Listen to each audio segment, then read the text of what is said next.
में जिनका दूसरा नंबर है, रिकॉर्ड वोटों से जीत के आए पूरे देश के अंदर दूसरे नंबर पे हैं। माननीय पश्चिम उत्तर प्रदेश के चुनाव को भी देख रहे हैं। हमारे ऐसे प्रभारी श्रीमान चंद्र का आप एक बार जोरदार तालियों से स्वागत कीजिए।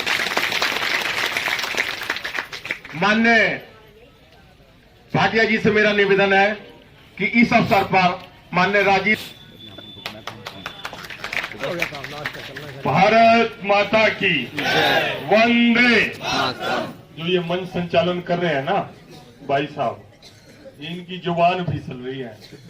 आशीर्वाद देने में आशीर्वाद तो लेने आ रहे हैं, सही पूछो तो आपका आशीर्वाद लेने के लिए आए हैं और राजीव जी के लिए मांगने के लिए आए। आपका बच्चा है, कुछ कोई पराया नहीं। मैं आज नहीं 5-4 बार पहले भी मिल चुका हूँ अध्यक्ष जी के साथ, तो बहुत बार बैठना हो गया। तो मुझे पता लगा, मैं मुरादाबाद के रास्ते में था तो मुझे पता लगा ये बड़ा लाडला है राजीव भाई। 2-4 बार मिले तो इसने जो प्रेम दिखाया वो प्रेम मेरे को खींच के ले आया। मैं हाईवे से गाड़ी मुड़ी, मुझे पता लगा राजीव भाई के दफ्तर का उद्घाटन है, मैं क्या जरूर होके जाऊंगा। अभी भाई अपने बारे में बता रहा था कि मैंने कोई कमी नहीं करी जिंदगी के। कोई इंसान इस धरती पे नहीं है जिसके अंदर गुण अवगुण दोनों ना हो।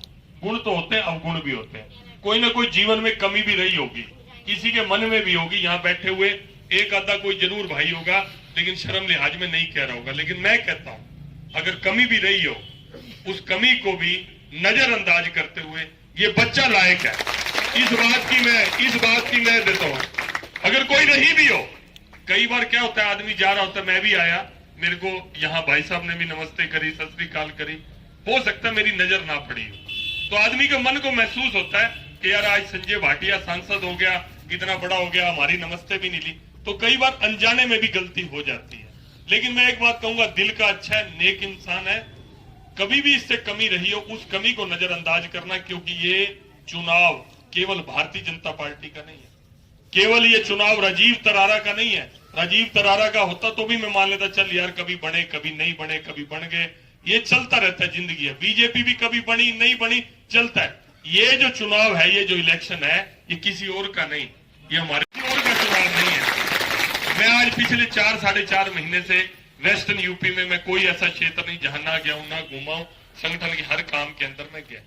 मैंने यहाँ पर आकर लोगों से ही सुना, दिन दहाड़े पिस्टल तमंचा दिखा के पशु ढोर खेत में से खोल के ले जाना, हमारी बच्चियां स्कूल में जानी, छीटा कशी होनी, हमारी बहनें बाजार में जानी, कोई ना कोई चैन स्नैचिंग हो जानी, किसी का पर्स खींच लेना और फिर थाने में कोई सुनवाई नहीं। किसी ने दमनगाई से प्लाट पे कब्जा कर लिया, आम पब्लिक का, आम समाज का आदमी थाने में दरखास्त दे दे, पता लगता था कि सपा का कार्यकर्ता है, उसके खिलाफ कोई कार्रवाई नहीं हो सकती।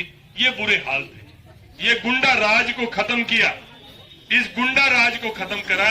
इसलिए इस उत्तर प्रदेश के लिए, यूपी के लिए योगी बहुत उपयोगी है, योगी बहुत उपयोगी है। और जिस तरह से मोदी जी ने, वो तो देवता है, एक कहते हैं कि कोई अवतार पुरुष है जिन्होंने कभी, मैं समझता हूं, किसी का बुरा नहीं सोचा। समझने में कई बार गलत फहमी हो जाती है, कई बार राजनीतिक क्षेत्र है, आज तो कहते हैं साक्षात भगवान राम भी धरती पे आ जाए ना और वो समाज का काम करने लगे तो उनको भी लोग कोई ना कोई कमी कहने वाले मिल जाएंगे। वो तो इस तरह के इंसान, अच्छे इंसान है हर आदमी का। हालांकि अपना कार्यकर्ता कई बार नाराज हो जाता है, अपना कार्यकर्ता कहता है भाई साहब अपना राज इतनी मुश्किल से आया, फिर हमारा काम ना हो तो फायदा क्या हो। वो कहते हैं भाई अपना भी हो जाएगा। लेकिन वो जो गरीब आदमी इतने सालों से कांग्रेस ने जिनको बेवकूफ बनाकर वोट लेते रहे, गरीबी हटाएंगे गरीबी हटाएंगे, 70 साल में गरीबी नहीं हटाई, ये राज करके चले गए।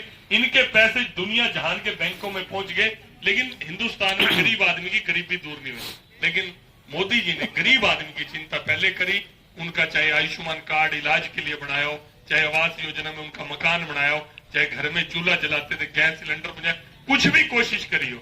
और योगी जी ने भी कानून व्यवस्था के साथ साथ यहाँ सड़कों का भी सुधार कर दिया, गांव में बिजली भी आ गई, नहीं तो 2-2, 3-3 घंटे बिजली। आजकल वो फार्म लेके घूम रहे हैं, हमारी सरकार आएगी तो भाई हम ये 300 यूनिट तक का बिल माफ कर दें, घूम रहे हैं ना, वो फार्म लेके घूम रहे हैं। लोग कहते हैं भाई बिजली नहीं आएगी तो बिल कहां से आएगा, तुम तो वो फार्म लेके, तुम्हारे टाइम में तो बिजली नहीं थी। तो भाई बढ़िया लड़का है, ज्यादा नहीं कहूंगा कि बहुत देर से मुझे लगता है कि आप यहाँ पर बैठे। क्यों अध्यक्ष जी? 10 बजे से बैठे हैं। अरे वाह, फिर तो आप सबके लिए ताली बजनी चाहिए। अब आपने जैसे पहले किया काम, उससे भी ज्यादा ताकत से। चुनाव बहुत आसान नहीं है, चुनाव खींचा हुआ है। लोगों को कार्यकर्ताओं, इसलिए मैं आपसे प्रार्थना करता हूं, एक एक के पांव पकड़ के भी मनाना पड़े, नाराज को भी मनाना पड़े, समाज के बीच में भी जाके करना पड़े। किसी को कोई सुविधा नहीं मिली, किसी को योजना का लाभ नहीं मिला, योजना तो हमने बनाई लेकिन रह गए, उनको भी हम पूरा करके देंगे। योगी जी, मोदी जी रहेंगे, हर आदमी का भला होगा। इस बात को लेकर लोगों के बीच में जाना। आपने मेरे को सुना, आप सबका बहुत बहुत धन्यवाद। नमस्कार।